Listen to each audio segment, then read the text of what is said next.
Bismillahirrahmanirrahim. Assalamu alaikum. Welcome to Education Basics. I am Hamad Amjad and I teach in Garrison Academy, Kottaket. Today we are going to discuss about rest and motion. Rest and motion क्या चीजें होती हैं, कौन से states होते हैं, क्या इनकी आपस में कोई रिलेटिविटी है या नहीं है, और इनकी क्या क्या एग्जांपल्स हो सकती हैं. ये सारी चीजें हम आज की लेक्चर में देखेंगे. So let's move on. Rest. What is rest? An object is said to be at rest if it does not change its position with respect to its surrounding with time. कोई भी एक object जो एक जगह पे रखा हुआ है, एक जगह पे रुका हुआ है, एक जगह पे है, अगर वो अपनी पोजीशन अपनी सराउंडिंग के हिसाब से चेंज नहीं कर रहा विद रिस्पेक्ट टू टाइम, ठीक है, टाइम गुजर रहा है और उसकी पोजीशन चेंज नहीं हो रही with respect to its surroundings, तो हम उस ऑब्जेक्ट को कहेंगे कि ये एक स्टेशनरी ऑब्जेक्ट है. In other words, that object will be called that it is in a state of rest. Suppose an object is placed on the table, it can be said that the object is rest.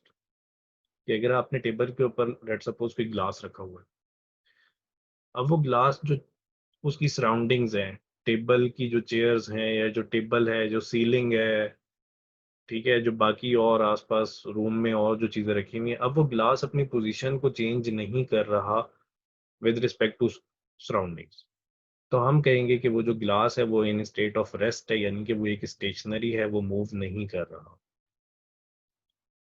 इसी तरह से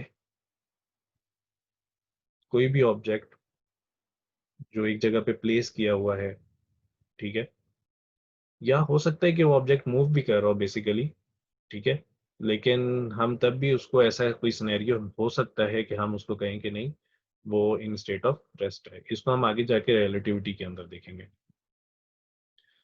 पहले हम motion देख लेते हैं. What is state of motion? Motion simply means movement, ठीक है.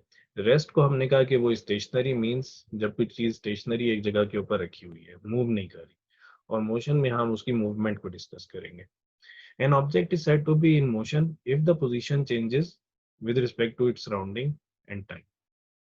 अगर कोई ऑब्जेक्ट ऐसा है कि उसकी जो पोजीशन है वो उसकी सराउंडिंग के हिसाब से और टाइम के हिसाब से चेंज होती जा रही है, तो फिर हम कहेंगे कि वो जो ऑब्जेक्ट है वो इन स्टेट ऑफ मोशन है, यानी कि वो मूव कर रहा है.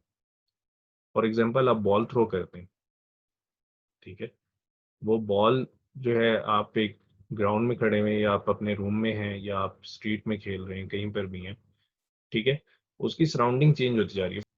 For example, when you throw a ball, ठीक है, तो उसकी सराउंडिंग कैसे चेंज हो रही है? पहले वो बॉल आपके हाथ में थी, आपसे करीब थी, ठीक है, जब आपने थ्रो की तो आप और आपके जो बिल्कुल साथ की जो सराउंडिंग्स है उससे वो दूर होती जाएगी, और जहां पर वो गिरने जा रही है उन सराउंडिंग से करीब होती जाएगी. तो बेसिकली वो क्या कर रही है, अपनी सराउंडिंग के हिसाब से उसकी पोजीशन कंटिन्यूअसली हर इंस्टेंट के ऊपर चेंज होती जा रही है, तो फिर हम कहेंगे that ball is in state of motion, वो बॉल मूव कर रही है, ठीक है. इसी तरह से एक कार है जो रोड के ऊपर चल रही है, ठीक है, विद रिस्पेक्ट टू सराउंडिंग्स, जो भी घर आ रहे हैं, ट्रीज आ रहे हैं, बिल्डिंग्स आ रही हैं, या लोग खड़े हुए हैं, जो दूसरी कार्स वगैरह हैं, उनके हिसाब से उस गाड़ी की जो पोजीशन है वो कंटिन्यूअसली चेंज होती जा रही है, ठीक है. तो फिर हम कहेंगे कि that car is in state of motion, means that car is moving. यहाँ पर जो एग्जांपल दी हुई है, person walking on the road, ठीक है, क्योंकि उसकी सराउंडिंग जो है वो चेंज हो रही है, उसकी पोजीशन जो है वो अपनी सराउंडिंग के हिसाब से चेंज हो रही है, then we will say that the person is moving or in state of motion. अब रेस्ट और मोशन में फ्रेम ऑफ रेफरेंस बहुत जरूरी है, ठीक है. जैसे अभी मैंने रेस्ट में ये बात बताई कि हो सकता है कि कोई ऑब्जेक्ट मूव कर रहा हो, लेकिन कोई ऐसा सिनेरियो भी हो कि हम बोलेंगे नहीं, वो तो इन स्टेट ऑफ रेस्ट है, और हम ये चीज प्रूव कर सकते हैं अकॉर्डिंग टू द डेफिनेशन. इसी तरह से अगर कोई चीज मूव कर रही है, again we can prove that it may be at rest. That all depends upon the frame of reference. Frame of reference क्या चीज? फॉर एग्जाम्पल, हमने टेबल की बात की थी कि टेबल के ऊपर एक ग्लास रखा हुआ, अब वो ग्लास अपनी सराउंडिंग के हिसाब से अपनी पोजीशन चेंज नहीं कर रहा, तो इस वक्त उसका फ्रेम ऑफ रेफरेंस क्या है? वो रूम है, ठीक है.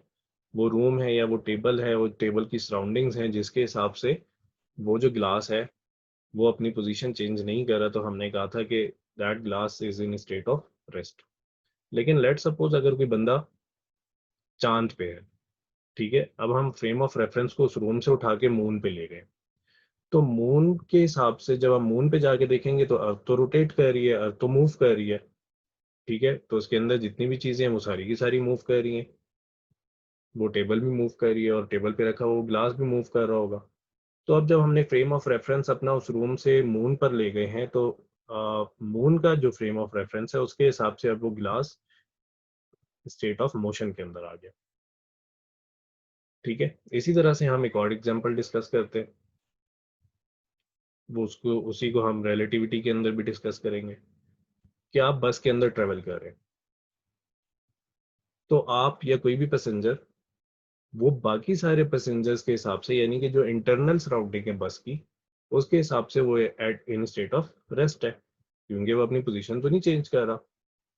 ठीक है, हालांकि बस चल रही है, लेकिन जो इंटरनल सराउंडिंग्स है, जो बाकी पैसेंजर्स है, जो सीट्स है, जो विंडोज है, जो डोर्स है बस के, उसके हिसाब से उस पर्टिकुलर पर्सन की या आपकी पोजीशन चेंज नहीं हो रही। तो हम कह सकते हैं according to the definition that you are not changing your position with respect to your surroundings and that you are in state of rest. लेकिन जब हम अपना frame of reference outside the bus लेके जाएंगे, तो आउटसाइड सराउंडिंग्स के हिसाब से आपकी पोजीशन या उस दूसरे पैसेंजर की पोजीशन कंटिन्यूअसली चेंज हो रही है। तो फिर हम कहेंगे कि क्योंकि पोजीशन चेंज हो रही है, इस वजह से दैट पर्टिकुलर पर्सन और you are in state of motion. So rest and motion are basically relative terms. हम इनको फ्रेम ऑफ रेफरेंस से जो है इसकी जो स्टेट है वो चेंज हो सकता है।